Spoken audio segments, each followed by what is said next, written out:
Hi, my name is not Lauren. I am Kaylin.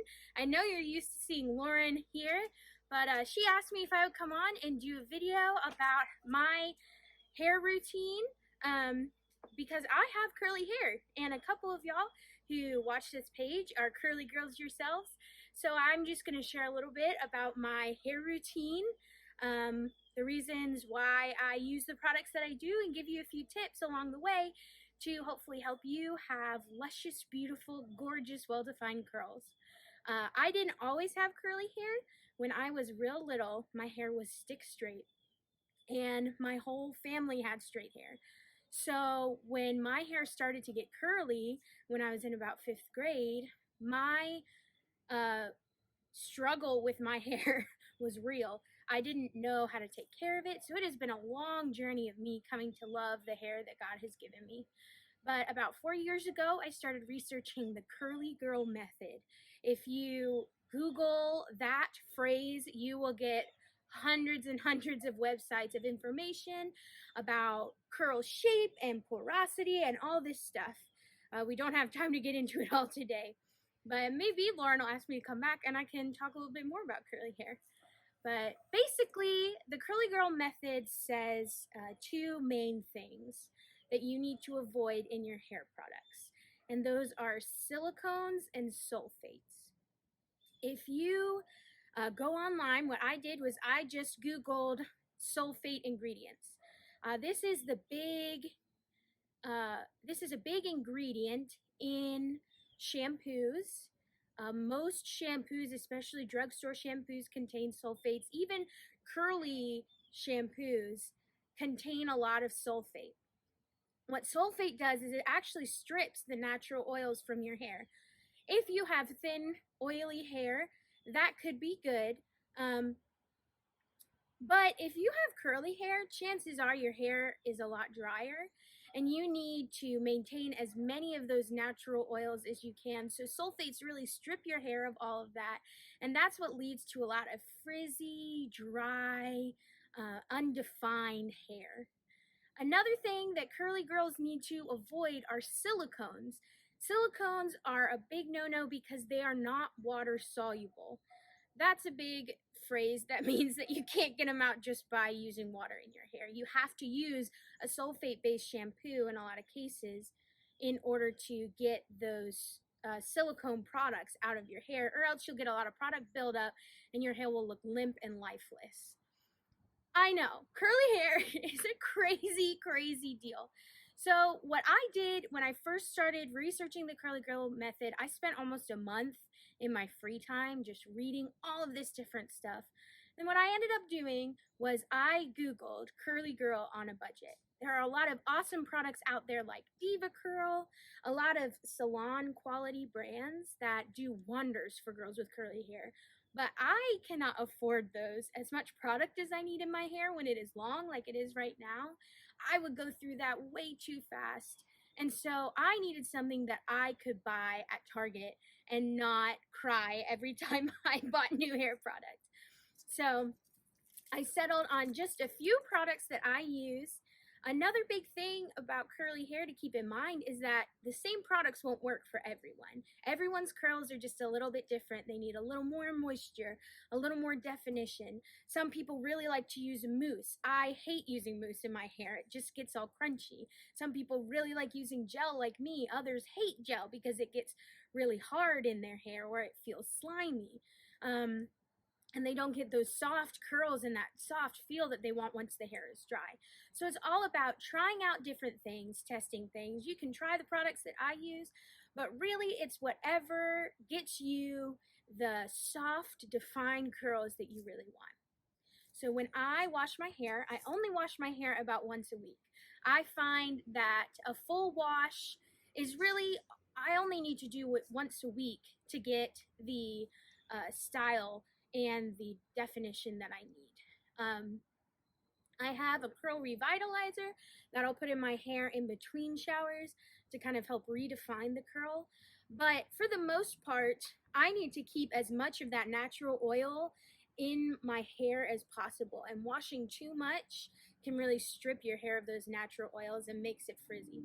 So I wash about once a week. And I do something I found on the internet called co-washing. That means I really only use conditioner when I wash my hair. Like I said before, my hair is naturally really dry. I've got a dry scalp. I don't have a lot of natural oils. So, in order to preserve those, I hop in the shower, and the first thing I do is I rinse my hair out, and then I put a ton of conditioner on. I right now am using a Suave coconut brand conditioner. You need to be careful with Suave because not all of the scents are sulfate and silicone free. But the coconut one is really good. I found a lot of success with that. And I put it in my hair to where my hair feels slimy. And then I've got an alligator clip in the shower. I'll comb it through using my wide tooth comb. I don't brush my hair before I get in the shower because that's just going to cause breakage in the ends of your hair because curly hair tends to get tangled. Um, so in the shower, once I have that conditioner on, I will use this wide tooth comb and I will comb through my hair. And then I'll get that alligator clip, spin my hair and clip it onto my head while I do the rest of my shower routine. I'll wash, I'll shave, I'll do all of that.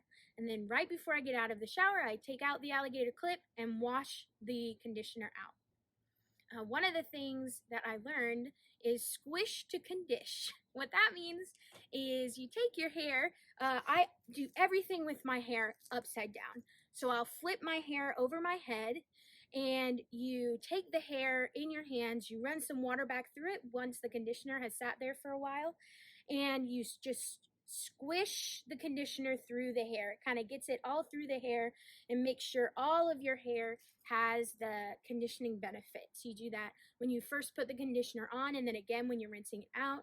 I usually duck my head under for a couple seconds, squish to condish, and then put my head back under the water and rinse out most of that conditioner. I've found for me, if I leave a little bit of that conditioner in my hair, it's not always a bad thing. I don't leave gobs of conditioner, but just a little bit helps keep the hair really hydrated, which is what we're going for. Once I get out of the shower, I will wrap up my hair while I dry off the rest of me. I started when I was in college, based on a recommendation from another curly friend I had, to stop using microfiber towels. Because the little fibers on the towel will actually grab the hair and pull it, which causes some of that frizz. Your goal is to try and keep it as together and hydrated as possible. So this is actually an old t-shirt that I have. I do a lot of events where they give out free t-shirts, and a lot of those free t-shirts turn into hair towels. So this is tied up on my head using the plop method. If you Google that, they'll show you how to do that. But you just tie the shirt on your head, and I'll do that while I am finishing up after the shower to try and keep the hair as together and compact as possible. So after I get out of the shower, I am all dried off. I'm ready to do my hair. I only use 2 products on my hair out of the shower. Like I said before, the biggest things you want to focus on with curly hair is hydration and definition. So I use 2 products for that. The first one is this Cantu Shea Butter for Natural Hair Coconut Curling Cream. I found this works really well on my hair. It comes in a smaller container, but when I finished with that one and bought another one, I went ahead and splurged and got the bigger one because I knew I was going to use it all. I find this really helps to moisturize my hair, to keep it soft and to hydrate it, to keep it from frizzing. We live in a really humid area, and so moisturizing the hair to keep from that frizzy effect from all the moisture in the air is really, really important. The other product I use is this Eco Styling Gel. Like I said before, not all people enjoy using gel, but I have found that it works really well with defining the curl in my hair. I am using the argan oil version. This Eco Gel comes in a few different varieties. I've used the olive oil one. This argan oil one feels a little less heavy on my hair. So that's good to get that really bouncy, curly effect that you're looking for. And these are the only two things I use in my hair. So when I get ready to do my hair, I take it out of the wrap. And as you can see, it's still pretty wet. And what you really want is this kind of one looking curl. I found if I start with my hair like this, if it's a little wet, it helps to shape and define the curl when I'm putting the product on. Like I said before, do all of my styling with my head down. So, yeah, that'll do. Okay, so I start off with my coconut curling cream. The biggest thing to know about applying product is with curly hair, you want to try and pull apart the curls as little as possible.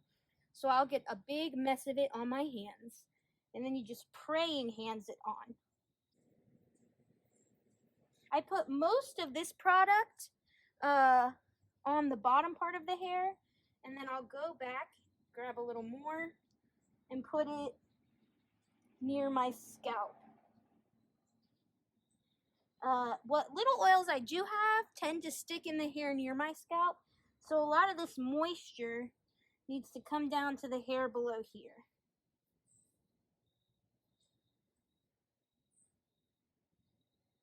And then once you get to this part, you can see the curls kind of starting to separate there. So I will kind of pull from the bottom apart a little bit. So now you start to see those curls forming, and now you scrunch it. Scrunching your hair helps to keep that curl shape as you work the product through your hair.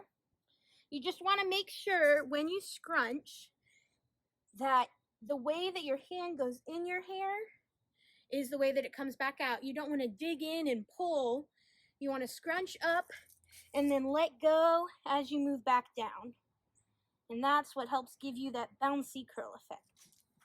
I'm going to add a little more around here.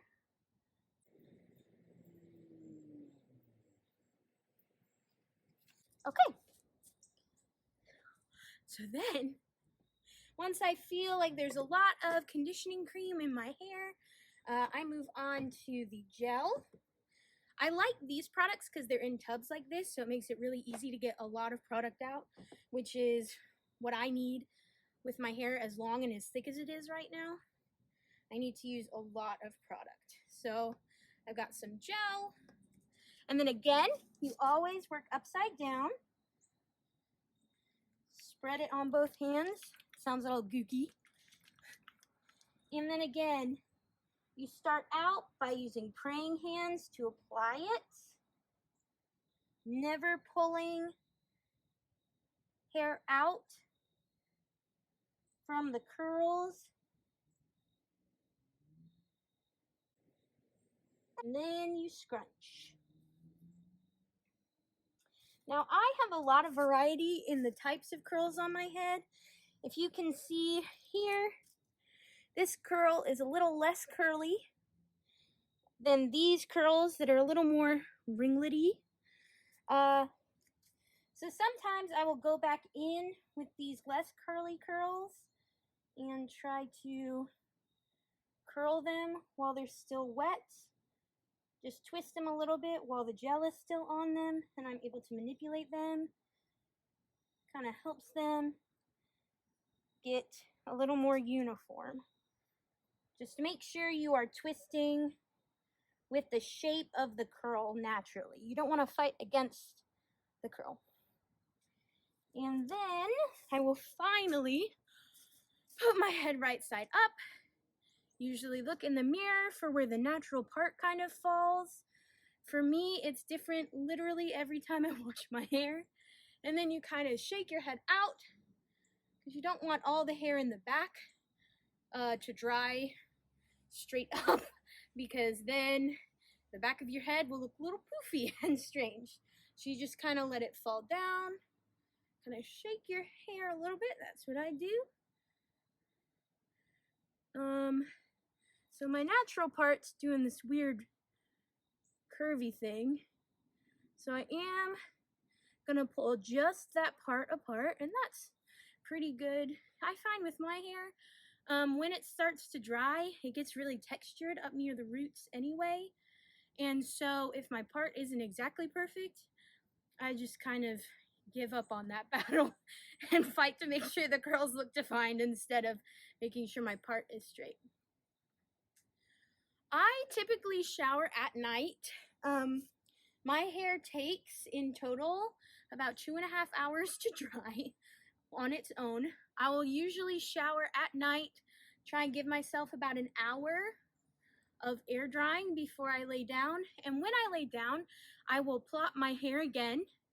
That keeps it, I move around a lot when I sleep. That keeps it against my head and in these tight curls, shapes, all scrunched up.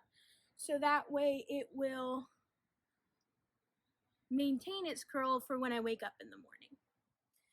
If I am going to blow dry my hair, one thing that you need to try and avoid as much as possible is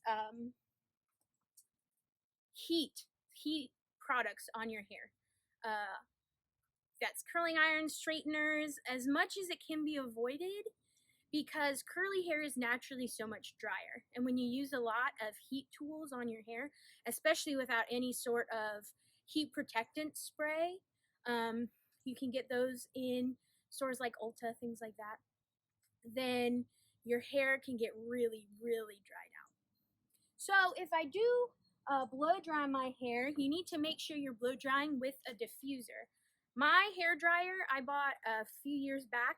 It's actually a built-in diffuser. You can buy, though, attachments that look like this that you can put on a normal hair dryer if you have one.